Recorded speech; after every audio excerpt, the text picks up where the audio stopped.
Hello and welcome back to my channel. It's Monica from Crafting with Quilling Lady and I hope you have absolutely fabulous day. In today's video I'm going to show you how to create this beautiful Christmas card using a free gift from Simply Cards and Papercraft issue 221. The magazine itself has lots of beautiful ideas and projects to try, but it also comes with this absolutely beautiful Holly Jolly Christmas stamp set with lots of different images and sentiments to use for a variety of projects. But it also comes with this absolutely amazing cutting die from Tonic Studio. Have a Merry Christmas, and that's exactly what we're going to use in today's project. I really like the font in this die. It really makes me think about traditional Christmas.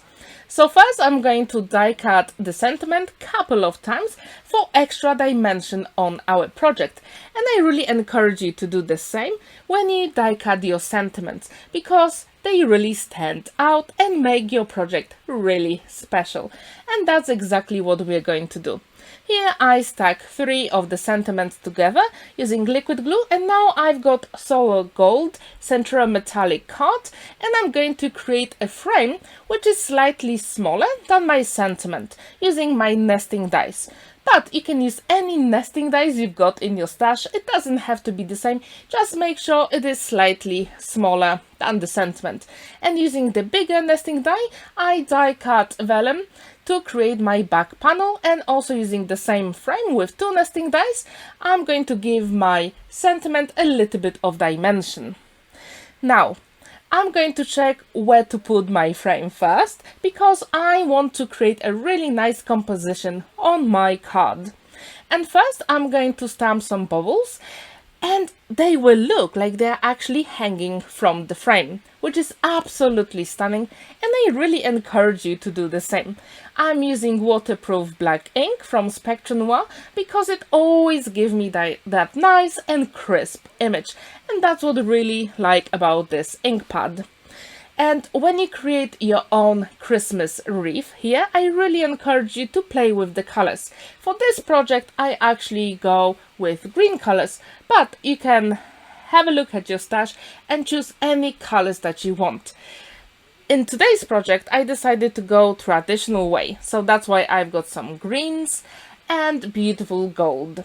And to color in my bubbles, I'm going to use aqua markers from Spectrum Noir, and as you can see, they've got 3 colors in each pen, and I really like it. And this time I actually decided not to use a wet paintbrush to spread the color, just using the ink from the pen straight away on the card, and that really gives me nice and bold colors, and I really like it.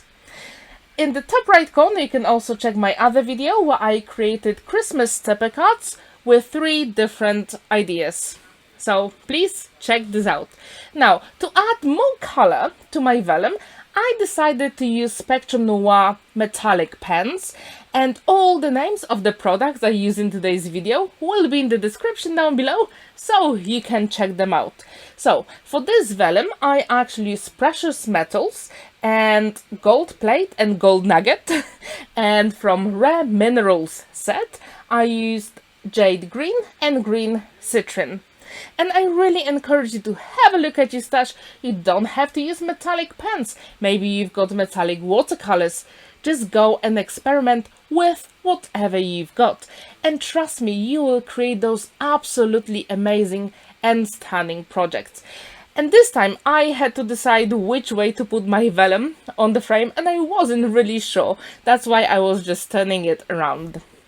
To add more color to my sentiment, I decided to use pigment inks because they stay wet for a little bit longer, so I can use some clear embossing powder on top to give me that extra sparkle. And that's exactly what I did. And the pigment inks I use, they are called Spring Meadow, Grasshopper and Green Topaz. And I'm using clear embossing powder from Wow. And I have to say, to make it even special, when you use clear embossing powder, then when you touch the surface of your sentiment, it is just so smooth. It really makes me think about that really nice fabric you can get, just so smooth and like, oh, it really makes me think of satin. Now, I'm not really sure if you can see how beautiful it is in the camera, but in real life it's so amazing. Now, to create our wreath, because that is the main composition idea on this card, I'm using exactly the same 3 pigment inks, and I'm going to add that frame using the stamp from the Holy Jolly Christmas stamp set. That was a free gift with the magazine.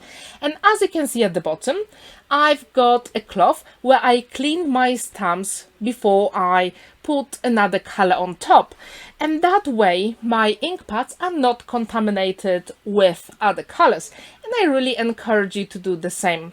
The cloth doesn't have to be super clean, it doesn't really matter, but it really makes a difference for your ink pads. So please use your cloth to clean your stamps. Now, I would really appreciate it if you can give this video a thumbs up and subscribe to my channel if you haven't already, and don't forget to click that notification button. It really means a lot to me. Now, to make this card even more special, I decided to put that exactly the same clear embossing powder on top, and we're going to heat set it. And whenever I use my heat tool, I always heat it for about 10 to 15 seconds before I put it on my project. And here you don't really see how beautiful it is when the whole clear embossing powder melts, but in real life it gave such a beautiful shine and sparkle. It is a little bit subtle, but I absolutely love it. And now my question is, do you prefer to use pigment inks or distress oxide inks and clear embossing powder, or do you have embossing powder in different colors? What's your preference? Please let me know in the comments down below. And I would be also interested, what is your favorite brand of clear embossing powder?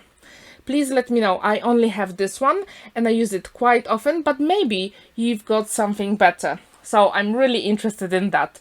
To make my card even more special, I decided to use the same pigment ink, and I just use my ink blending tool and I added that color on all the sides, and then using my cloth I took the excess of the ink from our stamped images, and it worked really well. To add even more interest to my card, I use exactly the same solar gold Noir Metallic card from Crafters Companion, and I created a bigger square for my card. And now again I'm trying to decide which way to put the vellum, because I really like both of the sides.